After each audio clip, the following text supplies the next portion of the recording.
ગામનું મસ્ત મંદિર આવી ગયું છે જો બિલકુલ મંદિર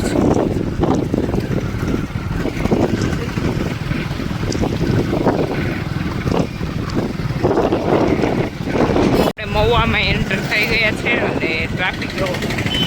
નાની એવું સિટી છે તો પણ ટ્રાફિક ફૂલ છે અત્યારે આજે તડકો છે 3-4 વાગ્યા જેવો સમય થઈ ગયો છે અત્યારે એ હે અમારી હાલત એમ કે હું અને પપ્પા બંને મહુવા જઈએ છીએ મહુવા કેમ થતા ને એમને નથી ખબર ખાલી પપ્પા કહે કે તને થોડાક દિવસ પહેલાં બોટલ ચડાવી હતી તો આપણે એક વખત મોટા ડૉક્ટરને બતાવી દઈએ કે કેમ છે રિપોર્ટ ને બધું નોર્મલ છે કે નહીં તો આપણે રિપોર્ટ ફરી વખત કર્યા તો જે હતો ઇસ્યુ 15,000 કણ હતા ને એ જગ્યાએ 14,000 કણ છે એટલે એનો એક પ્રોબ્લેમ છે તો હવે મારા મોટા ઉપરથી તો તમને લાગતું નહીં કે હું માંદી છું માંદી નથી જ તે રિપોર્ટ આવ્યા એવા કા પપ્પા તમને લાગે હું માંદી છું એવું એટલે કાંઈ નહીં રિપોર્ટ આવ્યો તો આપણે જે પૂરી સારવાર થતી હોય કરે નાખીએ અને અત્યારે બોટલ ચડાવવાનું ચાલુ કરી દીધા છે અને જો આવી રીતના કંઈક સોય ફિટ કરી દીધી છે અને આપણને આવી સોયની આદત થઈ ગઈ ભાવતા સોયથી કંટાળી ગયા છે કેમ કે આપણે બહુ બધી સોય આવી ફિટ કરેલી છે અને 3 થી 4 દિવસ આપણે બોટલ ચડાવવાના છે પણ મજાનું આવે ભાઈ હોસ્પિટલમાં ન ગમે આપણને શું કે જેલખાનું દવાખાના 2 ખાના બહુ અઘરા છે એવું કે આપણા ગઢિયાએ એવું કે આ 2 ખાના કોઈનો ભોગવે કે બધા પરાયના પૂન કહેવાય આ બધું તો આવી હાલત થઈ ગઈ પપ્પા કંટાળી જાવ ને અમારે જાય તો બેડ મળી જાય મસ્ત આવી એસીની સુવિધા મળી જાય અમે તો ઠીક કે ભાઈ ટાઈમ પાસ કરી બોલતા હતા પણ પપ્પાને લોકોને આપણી પાછળ હેરાન થવાનું રહે એટલે બધા એ પ્રાર્થના કરો કે હવે અરબાર બને આવું ધીમે ધીમે આવું કંઈ થતું હોય ને જે નાના નાનું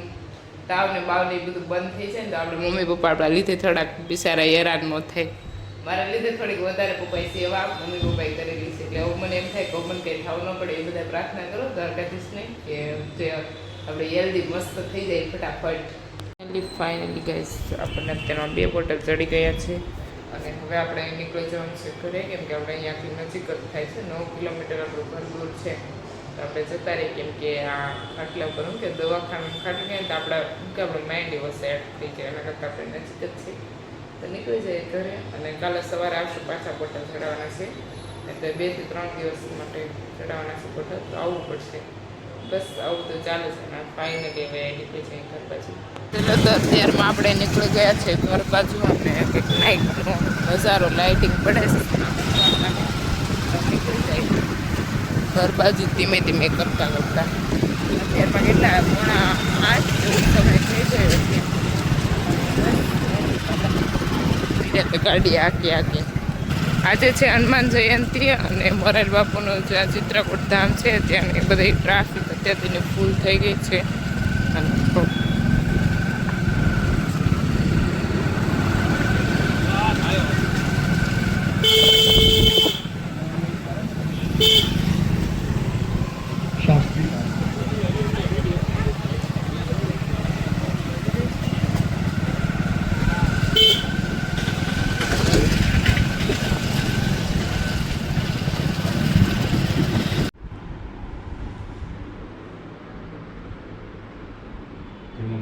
અને પપ્પા સેવા કરે તરબૂચ કટિંગ કરીને આપે તો એ બોટલ ચાલુ છે એટલે બીજા દિવસમાં આપણા બોટલ ચાલુ થઈ ગયા છે અને 5 વાગી ગયા અને અત્યારનો બોટલ ચાલુ છે આપણો 3જો બોટલ ચાલુ છે અને બસ 8 થી 9 વાગે આપણે બોટલ પતી જાય તો આજે આખો દિવસ તો હતા પણ સાંજે શાયદ ઘરે જતું રહ્યા છે કેમ કે અહીંયાથી આપણું ઘર નજીક જ થાય છે 9 કિલોમીટર દૂર છે તો ઘરે ગયા જઈએ એમ આખો દિવસ હોસ્પિટલ જવો ને તો અમે આખો દિવસ કંટાળ જાય ગમતું હોસ્પિટલ જલ્દી આપણા બોટલ ભરતા થઈ જાય પછી પાછા જતા રહીશું આપણે ઘરે એમાં મોગલ હર મહાદેવ કેમ તો બધા મિત્રો અને આજે આપણો છે 3જો દિવસ હોવા જવાનો અને 3જા દિવસની બોટલ ચડાવવાની છે તો 3 દિવસની બોટલ ચડે છે અને આજે રિપોર્ટ કરાય તો ખબર પડે કે આજે પણ બોટલ ચડાવવાના છે કે નહીં હું અને પપ્પા તો પછી અત્યારમાં સવારમાં 9 વાગ્યા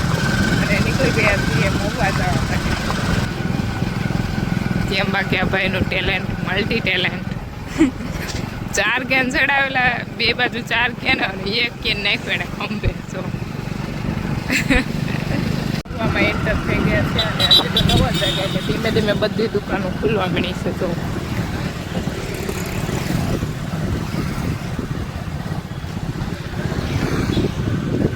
અહીંયાથી નજીક જ છે હોસ્પિટલ. આગળ આવી જાય એટલે હું તમને આગળ બતાવીશ.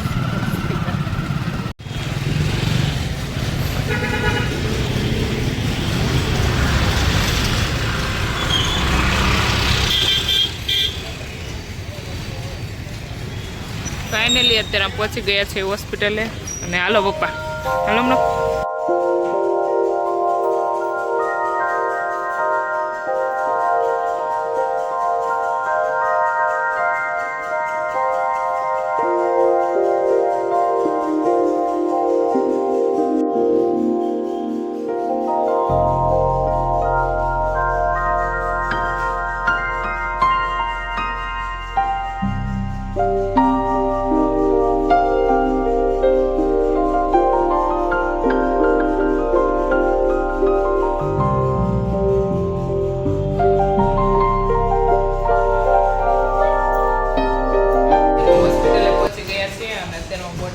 કામ ચાલુ કરી દેવાનું છે. તો અહીંયા મેડમ આ બધું બોટલની તૈયારી કરી રહી છે.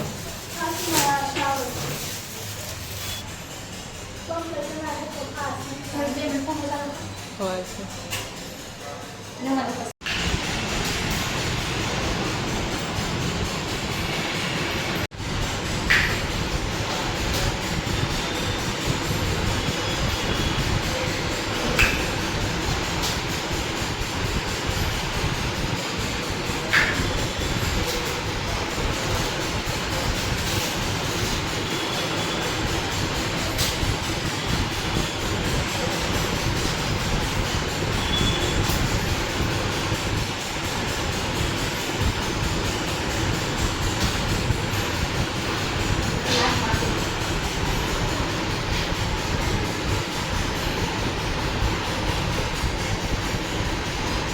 ધીમે ધીમે એવું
ખબર પૂછવા માટે છે ને આપણા જીજુ અમદાવાદથી આવી ગયા. કોણે કીધું છું તમને આવવાનું? આવું પડે ને ક્યારેક ક્યારેક બહુ વારા ઘડીએ બીમાર પડી જાય તો અમદાવાદથી થ્રુ દખો તમે કીધું રૂબરૂ મળી આવું. ખરેખર રહેવા વખત તો સીધા